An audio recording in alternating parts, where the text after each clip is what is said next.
안녕하세요. 말씀을 품고 말씀을 살아내는 바이블 1189 235번째 날, 오늘은 사사기 18장입니다. 어제 사사기 17장부터 이어지는 이 사사기의 뒷부분이 사실은 여호수아가 죽고 난 뒤에 사사시대 초기에 있었던 일이고, 뒤에 이어지는 사사시대의 혼란의 이유라는 걸 말씀드리면서 미가라는 한 사람의 가정에서 신앙이라는 이름 아래 벌어졌던 말도 안 되는 해프닝을 살펴봤는데요. 오늘 18장은 그게 미가 한 사람의 집, 한 가정만의 문제가 아니라 이스라엘 지파들의 문제였다는 걸 보여줍니다. 먼저 1절부터 13절까지는 땅을 찾아 헤매는 단 지파와 가짜 제사장의 만남인데요. 18장이 어떻게 시작하는지 1절을 보세요. 그때 이스라엘에 왕이 없었고 단 지파는 그때 거주할 기업의 땅을 구하는 중이었으니 이는 그들이 이스라엘 지파 중에서 그때까지 기업을 분배받지 못하였습니다. 얼핏 보면 단지파가 땅이 없어서 고생하는 난민처럼 보이지만 기억을 더듬어 보세요. 여호수아가 살아있을 때 지파별로 땅을 분배받았어요. 그리고 그 땅을 정복하기 위한 전쟁을 치렀습니다. 그때 단지파도 분명히 땅을 분배받았거든요. 근데 왜 땅을 구하는 중이라고 이야기하는 거죠? 분배받은 그 땅에 강력한 철병거를 가진 아모리 족속이 버티고 있었거든요. 그러니까 그들과 싸우기가 두려워서 이 단지파는 도망쳤기 때문입니다. 하나님이 주신 사명의 땅은 부담스럽고 힘든 데다가 그게 보기에도 썩 좋아 보이지 않는 산지였거든요. 그러니까 싸우지 않고도 얻을 수 있는 편안한 땅이 어디 있는지, 만만한 땅이 어디 없는지 우리가 편안히 살 만한 그 땅을 찾아 나선 거죠. 여호수아가 죽고 난 뒤에 신앙도 무너졌고요, 사명도 무너진 상태였다는 걸 우리에게 보여주는 겁니다.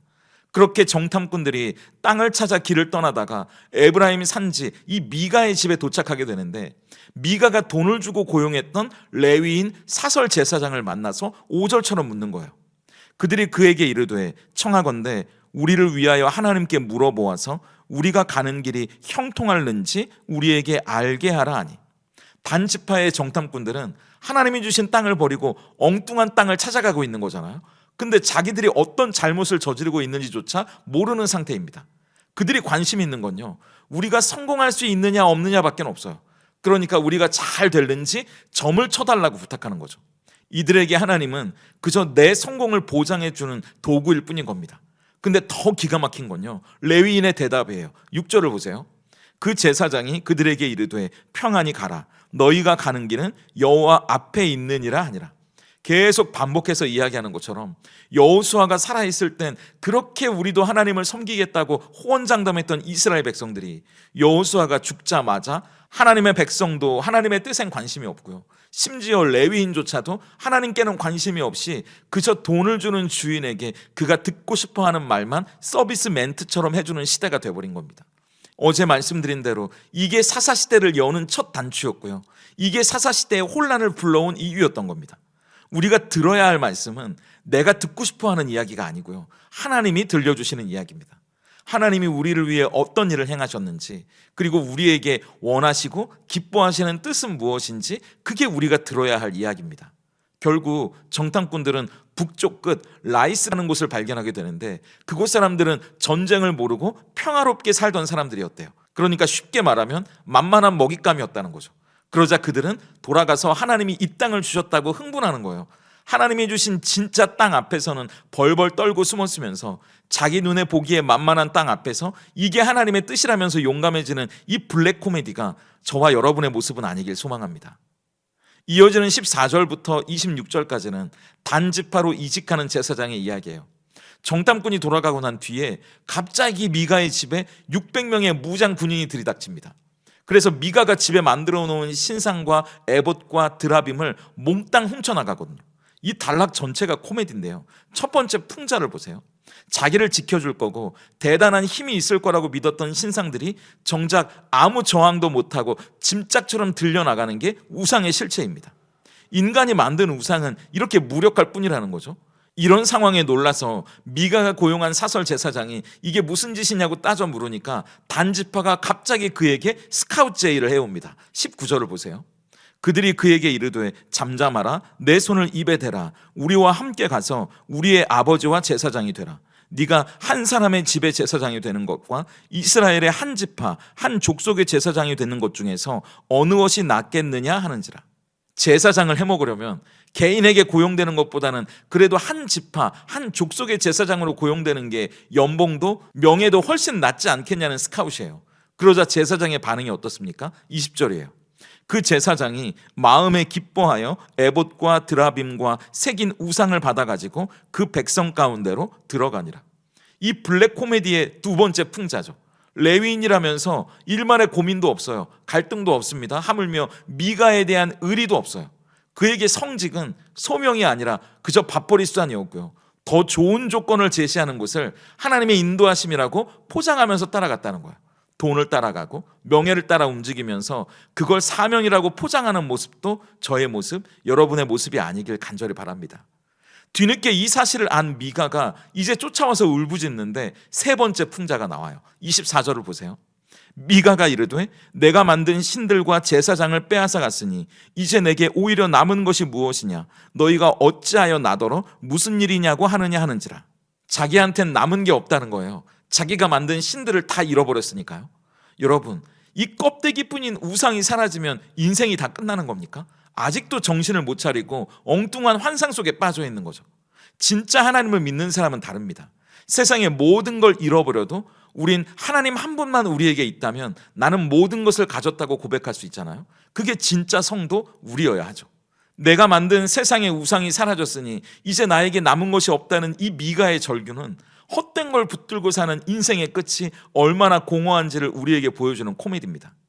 마지막 27절부터 31절까지는 라이스의 정복과 제사장의 정체인데요. 결국 단 지파는 평화롭게 살던 이 라이스 사람들을 칼로 무참히 죽이고 그 성읍을 불사른 뒤에 자기 멋대로 단이라는 성읍을 거기에 세워요. 그들은 이걸 정복이라고 불렀을지 모르겠지만 성경은 그저 이게 무자비한 학살일 뿐이라고 이야기합니다. 왜요? 하나님이 명령하신 거룩한 전쟁이 아니잖아요. 자기 자신을 위해 힘없는 자들을 짓밟은 폭력에 불과합니다. 그래서 이들은 그 땅에 미가 집에서 훔쳐나온 신상을 세우고 자기들만의 종교 시스템을 구축해 놔요. 겉으로 보면 그럴듯하죠. 땅도 얻었죠. 제사장도 있죠. 삐까뻔쩍한 신상도 딱 갖다 두니까 성공처럼 보이잖아요. 하지만 거기에 정작 있어야 할 하나님은 없습니다. 그리고 그들이 성공이라고 여겼던 이 일들이요, 훗날 이스라엘이 남과 북으로 갈라질 때 금송아지 우상을 세우는 죄악의 씨앗, 멸망의 씨앗이 되고 말아요. 그게 끝이 아닙니다. 18장은 마지막 30절에서 충격적인 반전을 우리에게 보여주는데요. 단 자손이 자기들을 위하여 그 새긴 신상을 세웠고 모세의 손자요 게르솜의 아들인 요나단과 그의 자손은 단 지파의 제사장이 되어 그 땅 백성이 사로잡히는 날까지 이르렀더라. 그동안 돈을 쫓아다니고 우상을 숭배하면서 기회주의적으로 여기 붙었다 저기 붙었다 했던 그 타락한 레위인 있잖아요. 그 레위인의 이름이 드디어 밝혀지는데 그가 바로 이스라엘의 가장 위대한 지도자 모세의 손자였다는 겁니다. 자 보세요. 오래 가지도 않습니다.